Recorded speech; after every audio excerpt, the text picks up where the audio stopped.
Hello and welcome to today's video, and today I've got my brother's 80 series Land Cruiser which we're going to be working on. It's got an issue where it would run rough after a few seconds, so you start it, runs smooth, and then all of a sudden it starts playing up. So start off by showing you the problem. So I'll start the car and rev it up a bit and see how it goes.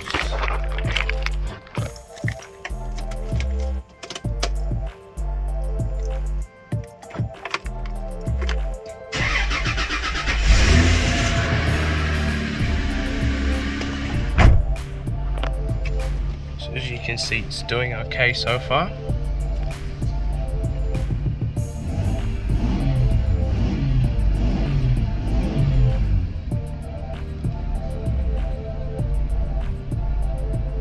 It's starting to stutter a bit, and then check engine light comes on after a bit. So I'm trying to get the check engine light on so I can turn off the car and then read the code.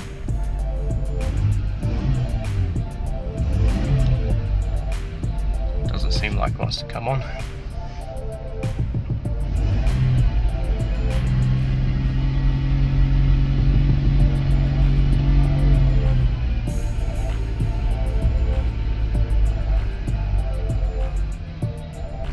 If I come near the exhaust, you can hear the miss. Every few seconds it misses, so yep, there it is.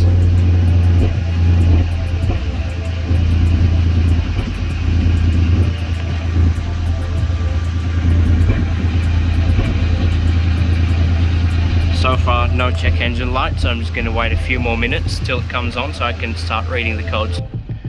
So it's been a few minutes and I realized once the idle came down to about 800 RPMs, gave it a bit of gas and it came straight on. So now that it's on, I'll turn off the car and I'll show you the paperclip method, which I use on most OBD1 cars because my text string doesn't work with them. So let's move on to that. So the first step is you're going to turn off the car, and then you're going to put the key back to the on position, and then we're going to open up the bonnet and go to our next. So now we just pop the hood, and here's our OBD1 port, which we'll be putting our paperclip into.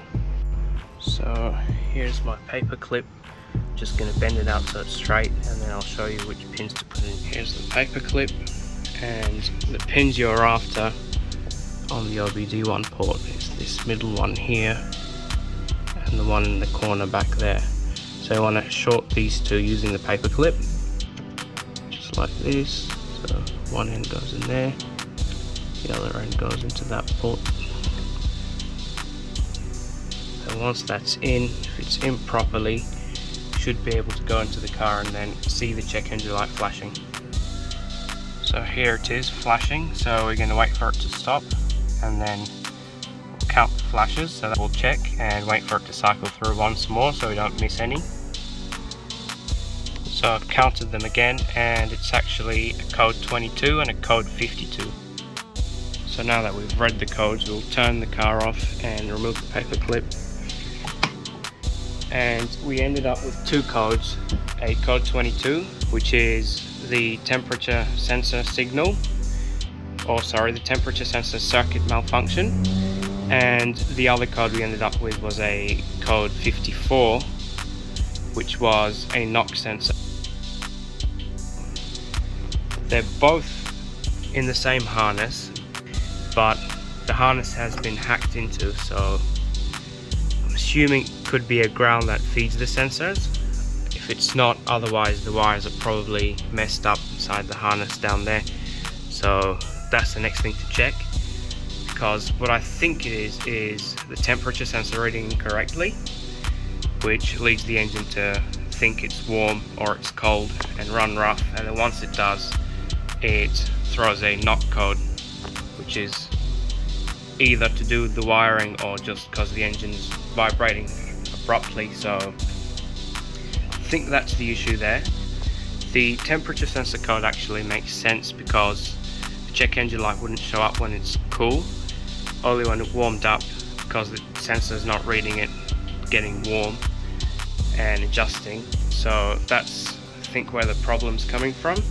So I'll look into the wiring of these sensors again and double check, because that's the most likely cause. Otherwise it could be anything to do with any other sensors, but I would have assumed they'd throw a code as well. So a bit of background about this car. The head gasket was done not long ago, so could be something to do with the timing chain as well, which could be a few teeth off, which is probably not what we're hoping for because it'll bend the valves.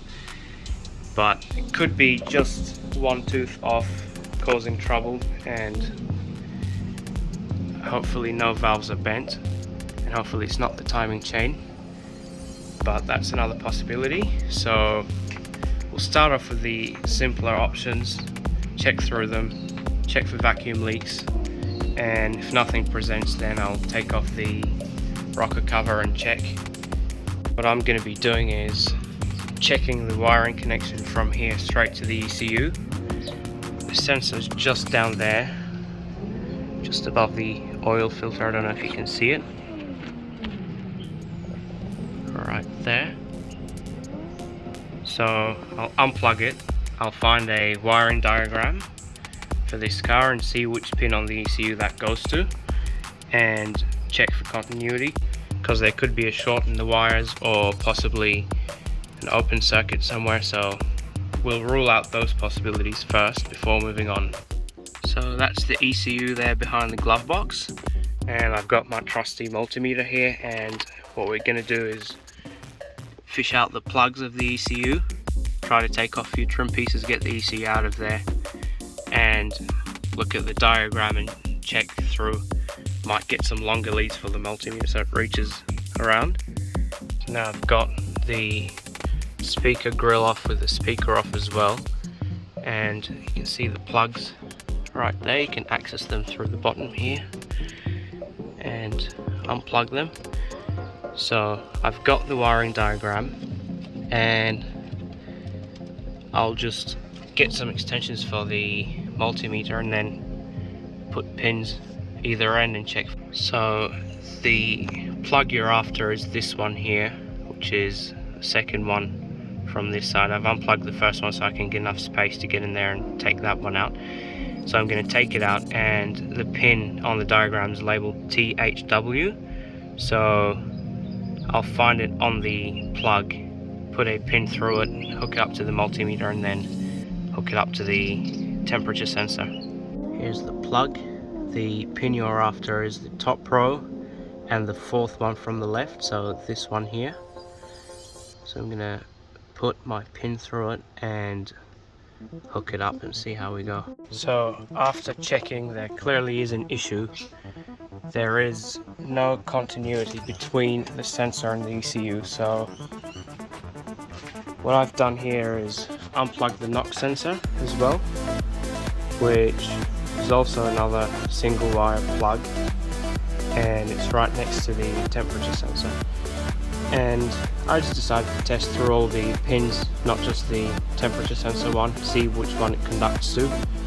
And the temperature sensor plug is conducting to the knock sensor one, so looks like these two wires have been switched around, and that's what's causing the problem, because this harness has rotten away and the wires have been replaced.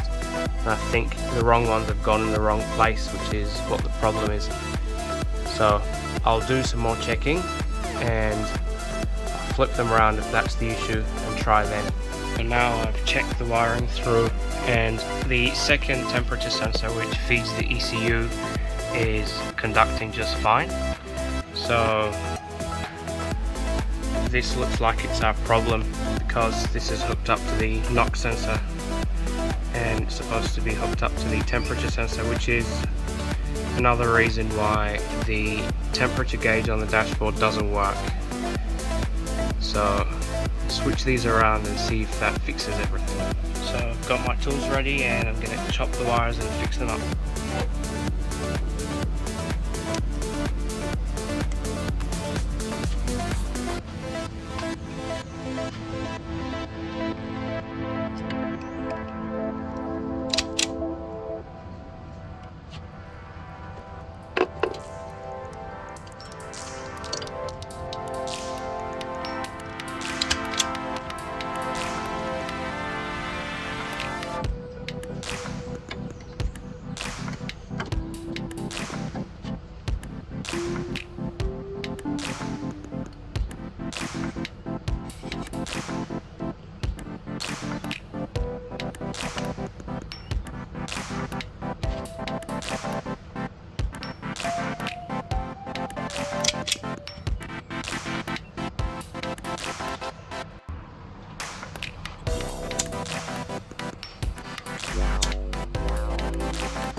So now both wires are swapped around and I'll plug them in, plug in the ECU and see how it goes.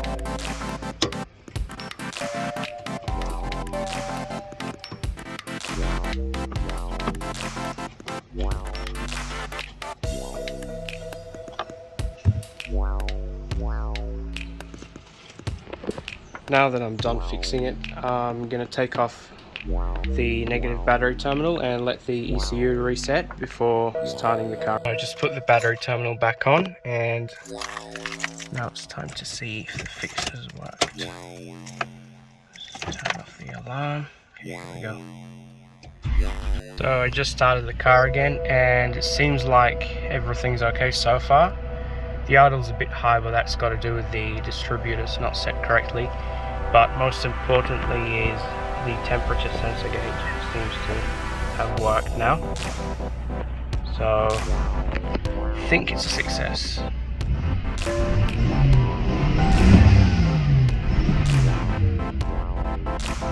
And no check engine light so far, which is good.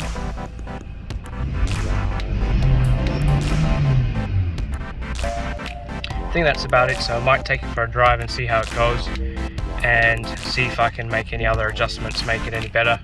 But the problem seems to have gone away. The car's running very smooth, it's not as shaky as it used to be.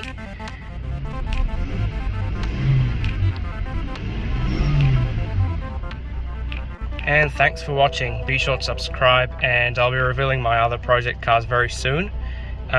Just got to get more subscribers on board, and once I have enough audience I'll reveal my other projects, and there's plenty more to come, so stay tuned. Thank you.